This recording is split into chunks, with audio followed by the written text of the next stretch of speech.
Seperti biasa kita langsung mulai saja to the point, inti-intinya saja, nggak usah basa-basi opening omong kosong terlalu banyak ya. Pak, apakah bisa singkong atau ubi kayu kita bikin plastik dari bahan itu? Apakah bisa? Tentu saja bisa Bapak Ibu. Itu jawab pertanyaan-pertanyaan yang mungkin Bapak Ibu baru dengar informasinya belakangan ini. Itu sudah lama sekali Bapak Ibu. Bikin plastik dari singkong, itu plastik hasilnya itu namanya bioplastik. Bioplastik ya, bio itu artinya makhluk. Bio itu artinya hidup. Bio itu artinya dia yang hidup. Bio itu artinya hidup. Bapak Ibu pernah putra-putri atau Bapak Ibu pernah dulu sekolah ada pelajaran namanya biologi. Bio itu artinya hidup, sedangkan logi itu artinya ilmu. Jadi ilmu yang mempelajari tentang makhluk hidup. Makanya disebut bioplastik. Plastik yang dibuat dari makhluk hidup atau bahan bakunya makhluk hidup. Contohnya seperti yang Bapak Ibu tanyakan, apakah bisa singkong atau ubi kayu kita jadikan plastik? Bisa, itu jawaban pertama. Jawaban kedua, buatnya gimana Pak? Gampang buatnya. Nggak ribet, bahannya juga nggak ribet kok. Bapak Ibu buat di rumah bisa nggak? Bisa. Apakah itu hanya di pabrik saja atau industri punya mesin? Enggak juga. Bapak Ibu di rumah saja pakai dapur biasa saja juga bisa bikin plastik dari singkong. Itu gampang sekali. Oke, sekarang kita masuk saja pada cara pembuatannya. Nggak usah tetepengnya terlalu banyak. Bapak Ibu siapkan dulu pulpen sama kertasnya biar kita cepat-cepat saja. Kalau belum siapkan, saya kasih kesempatan untuk ambil dulu pulpen dan kertas untuk mencatat cara bikin plastik sendiri di rumah dari singkong atau ubi kayu. Silakan, monggo. Oke ya, saya rasa semua sudah siap. Pause saja video ini kalau misalnya terlalu tergesa-gesa. Pause atau hentikan dulu sementara lalu lanjutkan. Bahan pertama yang Bapak Ibu siapkan, yang pertama tentu saja singkong. Ya, singkong. Kalau misalnya Pak, singkong ini kalau misalnya dalam bentuk tapioka, tepungnya ya malah bagus. Justru singkong ini mau kita olah jadi tepung yang dipakai nanti tepung singkong atau biasa dikenal dengan tepung tapioka. Pak, saya punya singkong banyak, boleh diolah jadi tepung dulu. Pak, saya kesulitan dapat singkong tapi tapioka banyak, ya udah langsung pakai tapioka aja. Yang pertama yang perlu disiapkan adalah tepung tapioka atau tepung singkong atau tepung ubi kayu ya. Yang kedua air. Catat ya, pertama singkong atau tepung tapioka. Singkong dalam bentuk tapioka. Yang kedua air ya. Yang ketiga Bapak Ibu perlu yang namanya asam asetat. Asam asetat itu apa? Asam asetat itu bukan cuka. Asam asetat itu bukan cuka ya. Asam asetat kalau cuka dan asam asetat itu lebih enaknya gini, biang cuka. Bapak Ibu tahu ya cuka dan biang cuka. Biang cuka artinya pemancing cuka, perangsang cuka, pembentuk cuka. Tetapi asam asetat bukan cuka, ya. Bisa kita pakai cuka, bisa, tetapi dia bukan asam asetat. Asam asetat ada dalam cuka, tetapi cuka itu bukan 100% asam asetat. Dia disebut dengan asam glasial, ya. Nah, Bapak Ibu perlu yang namanya asam asetat. Asam asetat ini dapat di mana? Beli online aja Bapak Ibu daripada ribet. Harganya berapa? Rp2.400. 2.400 perak itu 100 mili. Kalau Bapak Ibu mau 24.000 atau 23.000, 20 ribuan itu dapat 1 liter itu. 1 liter asam asetat. Tuh, seperti itu produknya. Itu paling murah yang saya pilihkan untuk Bapak Ibu. Linknya ada di deskripsi. Bapak Ibu bisa klik kolom deskripsi untuk lihat linknya. Toko amanah untuk menjual asam asetat 1 liter 24.000 sekitar itu. Klik saja lalu langsung belanja di situ ya. Kalau misalnya Bapak Ibu kesulitan, bisa tap layar ini, lalu Bapak Ibu bisa melihat toko-tokonya di situ. Itu bahan ketiga asam asetat. Yang keempat, bahan yang keempat adalah gliserin. Itu juga perlu ya.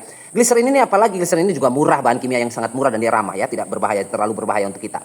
Itu ramah juga. Gliserin ini bisa Bapak Ibu dapatkan juga di toko online. Linknya nanti saya taruh deskripsi juga, bisa Bapak Ibu beli. Murah juga kok harganya. Puluhan ribu saja, Bapak Ibu 20-30 ribu, nggak 1 liter itu ya. Sudah ya, tepung tapioka, air, asam asetat, gliserin.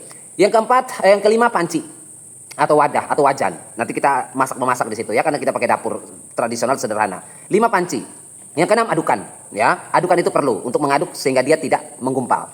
Kemudian yang ketujuh itu pewarna. Kalau misalnya itu opsional saja, Bapak Ibu mau pakai pewarna dari plastik singkong yang Bapak Ibu mau hasilkan, mau warna kuning atau merah boleh. Pakai pewarna makanan aja yang murah-murah itu, merek kupu-kupu itu juga saya tampilkan juga deh, biar semuanya saya tampilkan biar Bapak Ibu nggak ribet belinya. Itu juga bisa, ada ungu, ada biru, terserah pewarna makanan, secukupnya saja. Yang kedelapan atau yang terakhir adalah cetakan. Mau dicetak jadi apa? Plastik singkong ini mau cetak jadi apa? Mau cetak jadi asbak kah? Mau dicetak jadi botol kah? Mau dicetak jadi plastik kresek kah? Gelas kah? Mau cetak jadi apa? Terserah, yang penting ada cetakannya sehingga nanti bisa dicetak di situ. Terserah Bapak Ibu semua. Mau dicetak jadi sepatu, sandal juga bisa, sandal plastik singkong juga nggak apa-apa ya. Oke, bahan-bahannya sudah 8 sudah siap ya, sudah dicatat semua ya. Sekarang kita masuk pada cara pengerjaannya. Pertama-tama apa yang kita lakukan? Pertama-tama Bapak Ibu siapkan wajan atau wadah tadi. Masukkan 2 sendok makan tepung tapioka, 2 sendok makan ya, tepung tapioka ke dalam wadah itu, wajan itu. 2 sendok makan. Itu langkah pertama. Masukkan 2 sendok makan. Setelah itu Bapak Ibu masukkan lagi air 50 ml. 50 ml itu sebanyak apa Pak? Sedikit saja, di bawah setengah gelas 50 ml itu. Masukkan air 50 ml. Lalu setelah itu Bapak Ibu masukkan asam asetat tadi 1 sendok teh saja. Sendok yang kecil itu 1 sendok teh. Asam asetat masukin 1 sendok teh, kemudian gliserin juga masukkan 1 sendok teh. Sudah ya, 4 bahan sudah selesai dimasukkan, lalu diaduk. Nah, setelah itu Bapak Ibu bisa nyalakan kompornya, panaskan dia dengan api kecil ya. Saya ulangi, panaskan dengan api kecil. Agar apa? Agar dia tidak gosong singkongnya, karena itu tepung tapioka. Terlalu panas, bunda-bunda di rumah tahu lah itu. Kalau terlalu panas tapiokanya bisa hangus gosong ya, jadi api kecil saja. Lalu diaduk terus menerus. Kenapa terus menerus diaduk Pak adonan plastik ini? Agar dia tidak menggumpal, itu yang pertama. Dan yang kedua, dia tidak hangus. Kalau menggumpal atau hangus, dia rusak. Dia harus tetap encer seperti itu dan diaduk terus menerus. Nggak lama kok diaduknya. Tunggu sampai kapan Pak? Tunggu sampai penampilan atau teksturnya itu seperti pasta atau gel. Bapak Ibu pernah lihat ya pasta atau gel? Itu seperti odol itu, Pepsodent itu namanya gel pasta itu. Sampai dia berbentuk seperti itu, gel atau pasta. Setelah itu Bapak Ibu bisa masukkan pewarna. Jika Bapak Ibu inginkan, pewarna ini opsional, bebas. Jadi kalau Bapak Ibu mau kasih pewarna, silakan kasih pewarna setelah dia berbentuk seperti pasta. Setelah Bapak Ibu berikan pewarna pada pasta plastik itu, lalu Bapak Ibu mulai tuang di cetakan yang sudah disediakan. Jadi setelah dituang di cetakan, Bapak Ibu biarkan dalam suhu ruang, biar dia dingin dan kering. Seperti itu ya. Dalam suhu ruang berapa lama Pak biasanya? Biasanya 24 sampai 48 jam. 1 atau 2 hari. Dia sudah dingin dan mengering. Dia sudah jadi plastik. Berbahan singkong atau ubi kayu tadi. Jadinya bioplastik. Nah, kalau misalnya terlalu lama Pak, saya tunggu 1 atau 2 hari sampai dia mengeras. Saya mau cepat, bagaimana? Pakai oven untuk pengeringan. Oven itu bisa kita gunakan dengan suhu, kita pakai dengan suhu 50 sampai 60 derajat Celcius, itu sudah bisa dengan cepat dia mengering. Dan itu sudah selesai Bapak Ibu membuat suatu produk plastik, bioplastik ya, yang ramah lingkungan dari bahan singkong atau tepung tapioka. Kerjanya seperti itu, cara pengerjaannya, langkah-langkahnya. Tetapi perlu Bapak Ibu ketahui bahwa ini adalah bioplastik. Bioplastik artinya bahan yang dibentuk atau dibuat plastik yang dibentuk sama seperti plastik kresek biasa Bapak Ibu. Kalau Bapak Ibu pegang itu sama seperti plastik dia, ya, seperti plastik, sama persis seperti plastik, cuma bahan bakunya tepung tapioka atau singkong. Karena dia bahan bakunya tepung tapioka atau singkong, maka otomatis dia rentan sekali dengan air. Saya ulangi, dia rentan sekali dengan air. Begitu dia kena air, dia akan hancur. Makanya dia cepat sekali terurai.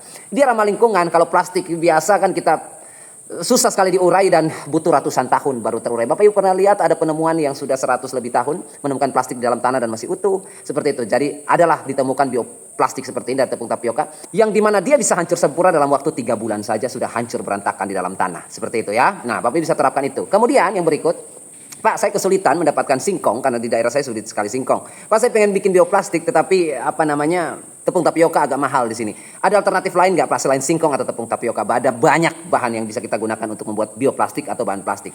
Nah, besok kita akan masuk pada jagung. Kalau jagung kan Bapak Ibu nggak usah tanya lagi, Pak, di daerah saya nggak ada jagung. Mana ada? Di Indonesia ini penuh melimpah jagung. Besok kita bikin bioplastik ya dari jagung. Bahan-bahannya apa saja yang perlu Bapak Ibu siapkan, cara pembuatannya bagaimana, apa yang kita manfaatkan dari jagung itu untuk bikin bioplastik. Sampai jumpa besok dan akhir kata saya ucapkan, tetaplah Anda selalu berbagi dan menabur kebaikan setiap saat.